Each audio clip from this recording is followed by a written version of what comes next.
नमस्कार। आइए आज के इस विश्लेषण में हम एक साथ पीछे मुड़कर देखते हैं 1947 का वो साल जिसने हमारे इतिहास को हमेशा के लिए पलट कर रख दिया। हम आज उस भारत के विभाजन के दोहरे सच को समझने वाले हैं। देखिए, ये कहानी सिर्फ एक देश के बंटने की नहीं है, ये एक ही समय पर हो रही दो बिल्कुल अलग घटनाओं की कहानी है। एक तरफ बंटवारे की वो दिल दहला देने वाली त्रासदी और दूसरी तरफ एक ऐसा चमत्कार जहां सैकड़ों बिखरे हुए टुकड़ों को जोड़कर एक नया राष्ट्र गढ़ा जा रहा था। अब जरा इस नंबर पर गौर कीजिए, 5 हफ्ते, सिर्फ 5 हफ्ते। ये वो नामुमकिन सी डेडलाइन थी जो सर सिरिल रैडक्लिफ को भारत और पाकिस्तान के बीच सरहद खींचने के लिए दी गई थी। जरा सोचिए, लंदन से एक ऐसे वकील को बुलाया जाता है जिसने अपनी पूरी जिंदगी में कभी भारत नहीं देखा। उसे पंजाब या बंगाल की कोई ग्राउंड रियलिटी नहीं पता। उसके हाथ में बस कुछ पुराने नक्शे, आबादी के कुछ आंकड़े और एक पेंसिल थमा दी जाती है और कहा जाता है कि आपको करोड़ों लोगों की किस्मत का फैसला करना है, वो भी सिर्फ 35 दिनों में। है ना हैरानी की बात। और इसका नतीजा क्या हुआ? ये 20 करोड़ का नंबर देखिए। ये कोई आम आंकड़ा नहीं है, ये एक बहुत ही खौफनाक सच्चाई है। उस बंद कमरे में बिना सोचे समझे जल्दबाजी में खींची गई उस एक पेंसिल की लकीर ने 20 करोड़ लोगों की जिंदगियों में भूचाल ला दिया। जो घर पीढ़ियों से उनका अपना था, वो अचानक रातों रात पराया हो गया। लोगों को समझ ही नहीं आ रहा था कि आखिर ये नई लकीर उन्हें किस तरफ धकेल रही है। इसी के साथ एक और नंबर है जो उस वक्त की एक अलग ही खंडित हकीकत बयां करता है, 565। ये थी भारत की रियासतें।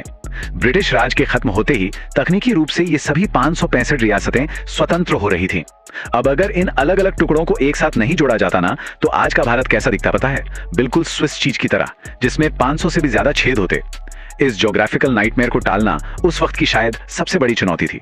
तो चलिए आज हम इन्हीं चीजों पर बात करेंगे।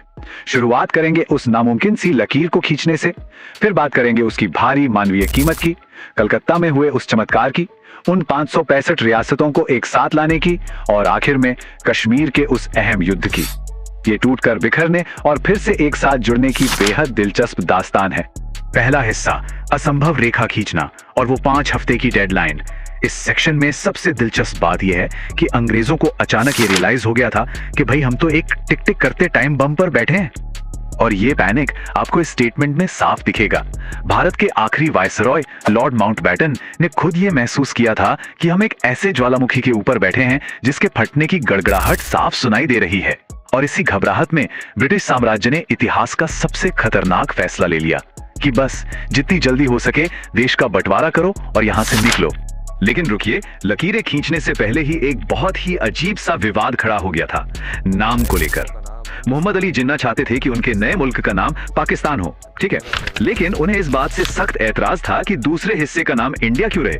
उनका प्रपोजल था कि दोनों देशों का नाम हिंदुस्तान और पाकिस्तान रखा जाए और इन दोनों को मिलाकर इंडिया कहा जाए। लेकिन कांग्रेस का तर्क बहुत क्लियर था। उनका कहना था कि जब एक नया देश टूटकर अलग हो रहा है तो जो मूल देश है वो तो अपना सदियों पुराना नाम इंडिया ही रखेगा ना। और फाइनली माउंटबेटन को कांग्रेस की ही बात माननी पड़ी। अब जरा इस टाइमलाइन को देखिए कि इस जल्दबाजी का असल में नतीजा क्या निकला।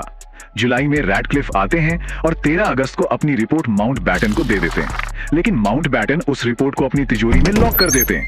क्यों? क्योंकि वो चाहते थे कि लोग पहले आजादी का जश्न मना लें। सोचिए जरा, 15 अगस्त को करोड़ों लोग आजादी का जश्न मना रहे थे और उन्हें यह तक नहीं पता था कि वो किस देश के नागरिक हैं। असली सरहदों का पब्लिक ऐलान तो 17 अगस्त को जाकर हुआ। और ये जो बंटवारा था ना, ये सिर्फ जमीन या नक्शों तक लिमिटेड नहीं था। सरकारी दफ्तरों में तो ऐसा पागलपन चल रहा था कि टाइपराइटर, फाइलों और लाइब्रेरी की किताबों तक को बांटा जा रहा था। कलकत्ता में तो हद ही हो गई। वहां के अधिकारियों के बीच इंग्लैंड से मंगाई गई 60 बत्तखों को लेकर झगड़ा हो गया कि भाई ये पूर्वी बंगाल के हिस्से में जाएंगी या पश्चिमी बंगाल के। मतलब एडमिनिस्ट्रेशन पूरी तरह से मजाक बनकर रह गया था। दूसरा हिस्सा, मानवीय कीमत और लाखों लोगों का विस्थापन।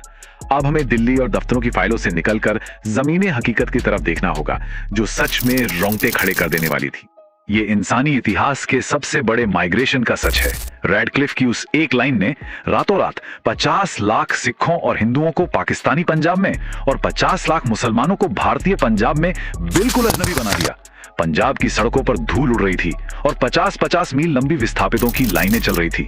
लोग अपना घर बार छोड़कर पैदल चले जा रहे थे और इस भयंकर अराजकता को रोकने के लिए जो 55,000 सैनिकों की बाउंड्री फोर्स बनाई गई थी ना, वो इस विशाल जनसैलाब के आगे पूरी तरह बेबस साबित हुई। और इस पूरे दर्दनाक वाकये का सबसे खौफनाक हिस्सा थी वो घोस्ट ट्रेन्स, यानी भूतों वाली ट्रेनें। जब अमृतसर या लाहौर के स्टेशनों पर ये ट्रेनें पहुंचती थी तो प्लेटफॉर्म पर एकदम सन्नाटा छा जाता था, क्योंकि डिब्बों के अंदर कोई जिंदा इंसान नहीं होता था, सिर्फ लाशें होती थी। और ट्रेनों के बाहर खून से कुछ ऐसे मैसेज लिखे होते थे, ये ट्रेन नेहरू और पटेल के लिए हमारा आजादी का तोहफा है। ये दिखाता है कि उस वक्त नफरत और हिंसा किस चरम पर पहुंच चुकी थी। तीसरा हिस्सा, गांधी का कलकत्ता चमत्कार, द वन मैन फोर्स। देखिए, जब पंजाब जल रहा था उस वक्त प्रशासन और सेना की नींद कलकत्ता को लेकर उड़ी हुई थी। कलकत्ता की घनी बस्तियों में अगर दंगे भड़कते तो किसी भी सेना के बस की बात नहीं थी उसे रोकना। वहां कुछ बिल्कुल अलग ही अप्रोच की जरूरत थी। और फिर जो हुआ वो सच में किसी चमत्कार से कम नहीं था। जो काम 55,000 हथियारों से लैस सैनिक नहीं कर पाए, वो एक 78 साल के बुजुर्ग ने कर दिखाया। माउंटबेटन की रिक्वेस्ट पर महात्मा गांधी कलकत्ता के एक पुराने हैदरी हाउस में जाकर रहने लगे, वो भी बंगाल के एक काफी विवादित नेता सोहरावर्दी के साथ। जब वहां छिटपुट हिंसा शुरू हुई तो गांधी जी ने 1 सितंबर को आमरण अनशन की घोषणा कर दी। जैसे जैसे उनकी तबीयत बिगड़ी, पूरे शहर का माहौल एकदम बदल गया। सिर्फ 73 घंटों के अंदर हथियारों से लैस दंगाइयों ने खुद आकर उनके चरणों में हथियार डाल दिए। इसे कहते हैं असली चमत्कार। चौथा हिस्सा, उन 565 सेबों को जोड़ना, एक राजनीतिक चमत्कार। चलिए अब 1947 की उस दूसरी सबसे बड़ी हकीकत की तरफ मुड़ते हैं। भारत को वो स्विस चीज बनने से कैसे रोका गया? सरदार पटेल ने इन 565 रियासतों को सेबों की एक टोकरी का नाम दिया था।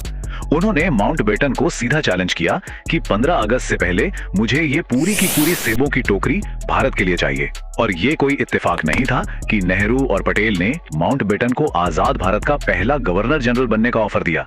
इसके पीछे एक मास्टर स्ट्रोक था। वो माउंटबेटन के रॉयल स्टेटस और राजा महाराजाओं पर उनके रुतबे का इस्तेमाल करके इन सारे सेबों को इकट्ठा करना चाहते थे।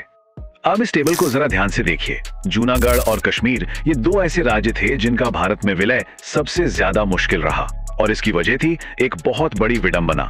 जूनागढ़ में शासक मुस्लिम था, लेकिन 82% जनता हिंदू थी, और दूसरी तरफ कश्मीर में शासक हिंदू था, लेकिन वहां की ज्यादातर आबादी मुस्लिम थी। दोनों ही जगह पर जनता और शासक के धर्म के बीच एक बहुत बड़ा विरोधाभास था। और इन रियासतों को मनाने की कूटनीति तो किसी थ्रिलर फिल्म जैसी है। जूनागढ़ के नवाब को अपने 2000 कुत्तों से इतना लगाव था कि जब भारतीय सेना ने राज्य को घेरा तो भाई साहब अपने कुत्तों को लेकर फ्लाइट से सीधा कराची भाग गए। और दूसरी तरफ जोधपुर के युवा राजा, वो इतने घबराए हुए थे कि विलय के पेपर्स पर साइन करते ही उन्होंने अपनी जेब से एक मिनी पिस्तौल निकाली और सीधा वीपी मेनन के सिर पर तान दी। वो तो माउंटबेटन ने बीच बचाव करके पिस्तौल छीन ली, वरना कुछ भी हो सकता था। पांचवा हिस्सा, कश्मीर के लिए युद्ध, एक हाई स्टेक्स लड़ाई। ये सब होने के बाद हमारी कहानी उस सबसे बड़े सेब पर आकर अटकती है जो टोकरी से बाहर रह गया था, कश्मीर। महाराजा हरि सिंह चाहते थे कि वो किसी भी पक्ष को न चुने, लेकिन उनके इस फैसले ने आखिर में एक सीधे युद्ध को जन्म दे दिया। यहाँ ये टाइमलाइन बहुत क्रिटिकल है। 24 अक्टूबर को पाकिस्तान से आए कबायली घुसपैठियों ने महुरा पावर स्टेशन को उड़ा दिया। पूरे श्रीनगर की बत्तियां गुल हो गईं। लेकिन कहते हैं ना, लालच बुरी बला है। बारामूला में घुसपैठियों ने बाजारों में लूटपाट शुरू कर दी और वहीं अटक गए। और बस इसी लालच और देरी ने महाराजा हरि सिंह को भारत के साथ विलय पत्र पर साइन करने का मौका दे दिया। 27 अक्टूबर को इंडियन एयरफोर्स वहां पहुंच गई और सही समय पर श्रीनगर एयरपोर्ट को सुरक्षित कर लिया। जब जिन्ना को यह सब पता चला तो उन्होंने अपनी आर्मी को कश्मीर में घुसने का सीधा ऑर्डर दिया। लेकिन यहाँ एक दिलचस्प बात हुई। पाकिस्तानी सेना के जो ब्रिटिश कमांडर थे, उन्होंने ये ऑर्डर मानने से साफ इनकार कर दिया। इसके बाद जिन्ना ने अपनी फौज कबायलियों के भेष में भेजी। हालात बिगड़ते गए और फिर माउंटबेटन की सलाह पर भारत इस मामले को यूनाइटेड नेशंस ले गया। ठीक 1 साल बाद 1 जनवरी 1949 को सीज फायर हुआ, जिसने उस लाइन ऑफ कंट्रोल को जन्म दिया जिसे हम आज भी देखते हैं। तो चलिए इस चर्चा को हम स्क्रीन पर लिखे इस एक अहम सवाल के साथ खत्म करते हैं। एक ही समय पर हो रही इन दो घटनाओं को देखिए। एक तरफ बंटवारे का वो खौफनाक दर्द था जिसने लाखों लोगों की जान ली और करोड़ों को बेघर कर दिया, लेकिन दूसरी तरफ 565 अलग अलग रियासतों को बिना किसी बड़े गृह युद्ध के शांति से एक साथ जोड़कर एक राष्ट्र बनाना, क्या ये इतिहास का सबसे बड़ा राजनीतिक चमत्कार नहीं था? इन दोनों विरोधाभासी सच्चाइयों ने ही मिलकर हमारे आज के आधुनिक भारत को गढ़ा है। इस पर जरूर सोचिएगा। आज के इस विश्लेषण में हमारे साथ जुड़ने के लिए आपका बहुत बहुत शुक्रिया।